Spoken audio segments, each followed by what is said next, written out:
How's everybody doing? So glad to be joining you today. I had something in mind or on my mind for the topic of this video, and I think it's very important and very relevant to the content that I'm creating for my course currently. And I just feel like it needs to really be talked about. So I was going through my journal that I've been kind of like writing my journal prompts in and kind of reflecting on my life, especially last year and all that kind of stuff now that we're in a new year, 2024. Um, I I'm a part of this course with my mentor, who's amazing. Alexis is awesome. Make sure you check out her her channel and all of the things that she does because she's amazing. I will link her information in the description box. But anyway, I was looking at this journal prompt, and I'm not gonna tell you what it is because it's a part of her course. I don't want to give away anything that's from her course per se, but I will tell you what I wrote, my answer to the prompt that I wrote in my journal. And so basically, I said that I believe this question refers to playing it small in life. I have my journal with me. So if I looking down, that's what I'm looking at. I believe this question refers to playing it small in life. Often I shrink my talents or abilities for others just because I felt they were not comfortable with my special skills. My mother did not allow me to be seen or to show up as my true self on several occasions. I carry this wound slash mother wound in my professional life slash personal life. There are things I am afraid to share or talents I am afraid to showcase because I worry about how it will make others feel. And this is so true. Oh my God, like journal prompts, inner work prompts just are, they are like magic. Like it's like almost like you take these words and you think about the question, and then all of a sudden, words start coming to life, like things in your past that you didn't think that you were suffering from or you didn't think that you were affected by kind of just come up, and you're able to write it all down in a journal. Sorry, I don't know why I can't talk today. Anyway, you write it all down in the journal and it just comes out what you've been doing. And I noticed that I have been playing it small in life due to other people. There are even, and I feel like I don't want to rush myself into doing this or kind of like force myself into doing this, but I feel like there are other things that I wish that I could talk about here on YouTube freely and openly, but I kind of like hold myself back because sometimes I say to myself, "Oh, I don't want to put that on there because I'm afraid of what other people will say or how other people will react." And quite honestly, I think I am correct in my assumptions because I released a video recently on TikTok before the new year, and it was on the 50-50 dynamic or 50-50 relationships. And then I did another video on like single motherhood and how they have these men who constantly talk about single mothers like trash, and it's like an ongoing thing on the internet or whatever. Like they act like we are not even people. That's how much they talk about us. But I said all that to say that I didn't really get a really good response. I got a pretty good response from both videos, and I got really good comments. But what I'm saying is, like the people that I didn't really want to see the video, they saw it. Like for example, with the 50-50, I am assuming that that's why one of my friends, well, former friend, is not friends with me right now. Um, and not to say we didn't have issues. Like I had issues with her before, and I feel like she was always kind of just bringing me down in life and not really helping me evolve. She just seemed like she was always criticizing everything I do. So I'm not mad about it. You know what I mean? I'm not upset that she stopped being friends with me or stopped calling me or stop taking my calls. I'm not upset about it. It's just is what it is. But that is my point. I feel like there are so many other things I want to say, but I'm afraid of people's reaction, how they would treat me.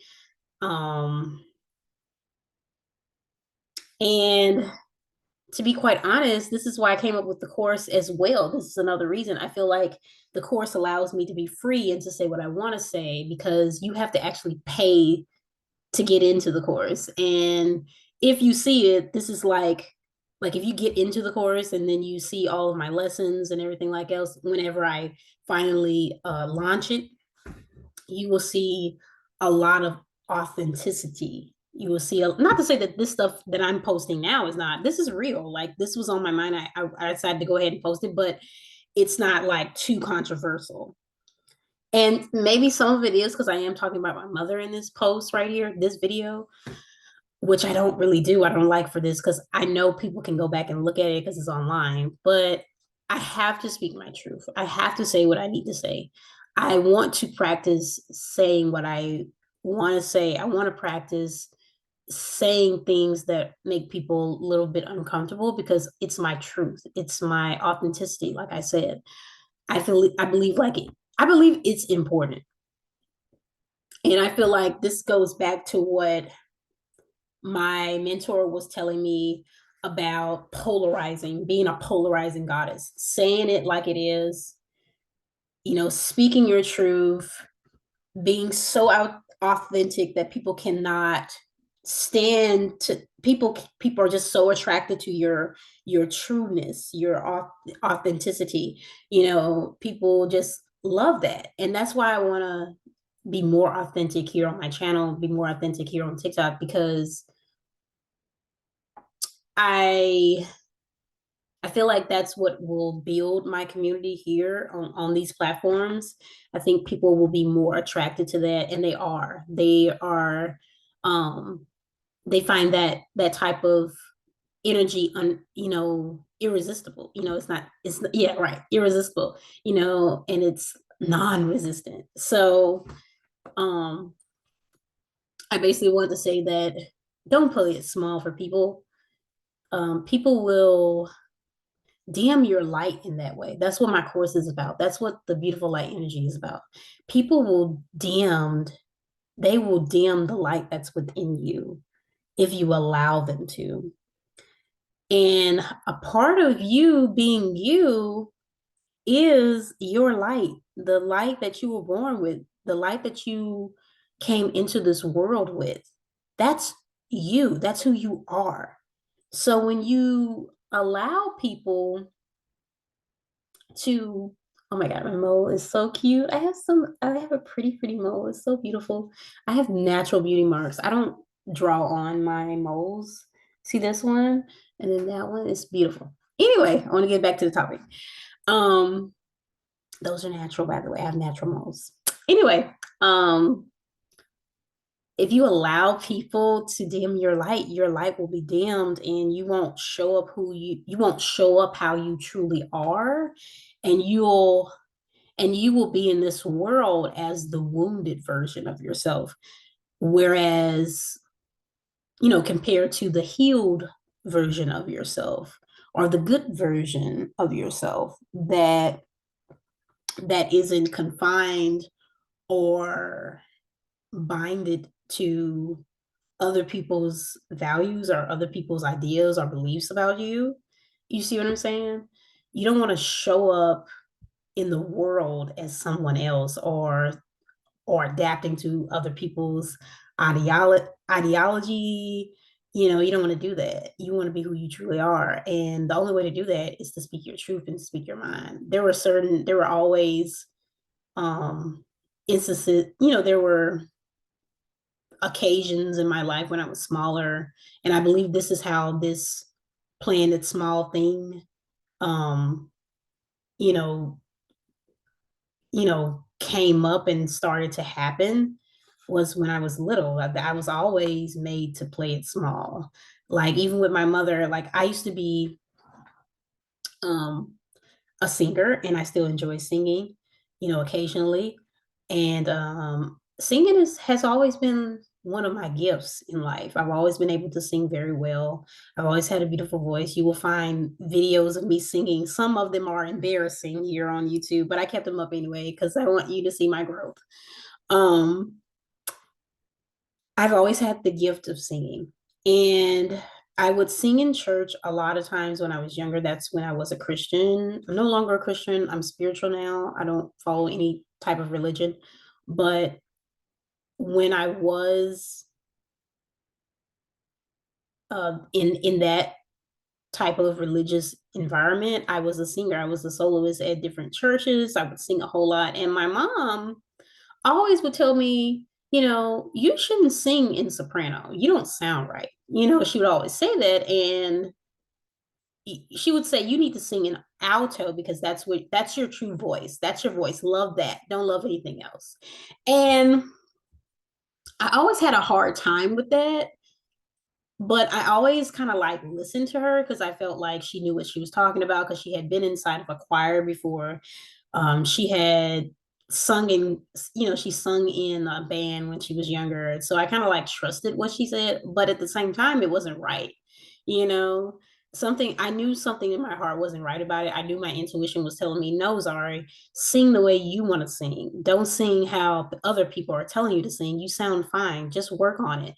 Work on the voice that you want to create. Work on the voice that you want to vocally, not necessarily imitate, but work on your voice and work on its craft, and you will get better at singing in that type of tone. I knew that's what my intuition was telling me, but I didn't listen because my mom was telling me one thing. And I knew it was my intuition because I would always be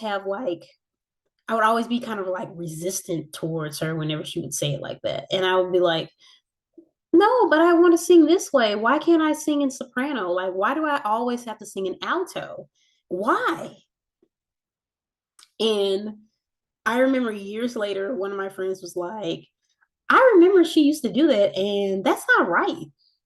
You know, that's what she would say. And she was right. I feel like my friend was right because whenever I would sing in soprano around all my other people who would ask me to sing and I would sing for them, like they would literally be in tears when I would sing. They loved my voice. I would sing so beautifully whenever I was relaxed and whenever I was in the tone that I wanted to be in, not a tone that my mother wanted me to be in or a constricted tone. That's what I call it, constricted. I was constricting my vocal ability because of her. And no offense to my mother, but it's just I feel like that wasn't right. It was teaching me that I shouldn't show up as my true self. And it just isn't, and it's just not that instance, or that occasion, but even with like when I was younger, when with with math, I was terrible at math when I was younger. And part of the reason why I was so terrible, or part of the reason why I was so bad was because badgering from my mother and from my grandparent on that part as well. Like they would just badger me so much. They were like, "You need to know this. Why don't you know this? And you got it wrong." And I feel like that is so bad. That teaches children that if they get it wrong, they're not right, or if they get it wrong, they're terrible or they're dumb, or you see what I'm saying? And but it was also teaching me not to show up as my true self as well. And I want to make you understand why. When I first started going to college, I switched campuses a little bit toward the end. I did at the end. I switched to campus. I was going to the same school, but I switched to campus. And when I switched campuses, I met this amazing math teacher. He was a wonderful math teacher. And he was telling me, he was like, Zari, I notice that you tend to get a little bit upset or a little bit or a little scared when I said you got to answer wrong. And I would be like, yeah, I do because I don't want to get it wrong. It's bad. I should know it. And he was like, no,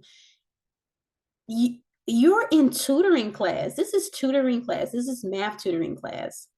You're supposed to get it wrong so you can get it right. And I was like, oh my gosh, you are so right. I'm so glad you told me that. And I was like, all my life, like my mother and my family, they badgered me so much because I don't know because I didn't know the answers to certain math questions. And I guess I'm kind of like have anxiety or kind of like afraid to get it wrong. And he was like, no, you're supposed to get it wrong. Like I expect you to get it wrong. I'm not gonna look down upon you because I'm this math teacher and I'm amazing and I know all this math and I'm gonna look down on you if you don't know it. No, that's not who I am. I wouldn't be a good teacher if I didn't teach you that you are supposed to get it wrong at first in order for you to get it right. And he was right. He taught me, he said, you have to get it wrong first so you can realize how to get it right. Because if you get it wrong, I can show you the way to get it right. And after that, you'll learn it and you won't have to repeat it ever again. You'll just know it just like that, you know. And he was right. I was able to do so well in math, in all of my math classes, the whole time I was at that school because I had some really good math tutors like him and teachers who were willing to work with me. And sorry, it's one of my notifications, who were willing to work with me and help me learn the questions, the math questions and the math material, because they weren't badgering me all the time and saying that you got it wrong, you're dumb, something's wrong with you mentally. That's how I felt whenever they would do all these things. And I even remember, and I know it's sad, but I even remember getting, whippings because I didn't know my multiplication, my timetables when I was younger. It was really bad. And I feel like that's why I had so much anxiety. And this is kind of like my first time. This is my first time talking about it. So I I just want to point that out. There's nothing wrong with you. If you get it wrong, you just get it wrong. Don't be afraid to show up. You have to practice, and you have to practice until you make it perfect. And into things, that's how you learn. You have to fail at times in life. You have to get into you That's how you succeed in life. That's how you become successful. All people who were successful, they will tell you they failed, and it was because they weren't afraid to show up in life. Part of that is failing. In a sense, you have to fail in order to get it right. Me, for example, I had a crochet business on Etsy years ago, and it failed. But am I upset about that? No, I'm not upset about it because I started my other business, and now I knew, because I had my first business, I knew what to do with the second business. I knew what didn't work the first time, and now I kind of like know how to kind of navigate my way with my second business now, my dual business. So, and I plan on still incorporating crochet within my business. So I feel like if I hadn't failed that if that first business hadn't failed and I didn't know a lot of things, um, if I had never started, I wouldn't know a lot of things that I know today. Like I know about copywriting, like how to copyright designs, clothing designs. I know how to get a DBA. That's a fictitious business name. I know a lot about business. I know about LLCs. I know a lot about all of this type of content. And it was because I had a business the first time. I knew what to do. I had researched a lot of things um, concerning starting a small business. I knew about Square and, which is a payment transaction platform. So I knew about all of those things because I had already started a business. So now that I have a second one, this is a walk in the park. there's nothing really I don't know much about. There's a lot of things I don't know. And that's why I did go ahead and purchase a business course recently, which I had never done before. That was really cool. Um, Shout outs to my mentor, Alexis. Anyway, um, I knew a lot of things because of my first business. So I knew what to kind of like do. And I've always educated myself along the way. Like I said, I purchased a business course. So I'm kind of glad. I'm still proud of that. I'm still proud that I started it years ago. And even though it failed, it's okay. You have to show up in life. Stop playing it small. Don't be afraid to fail and don't be afraid to show up as your true, authentic self. My truth was at that moment, I did not know that particular math question.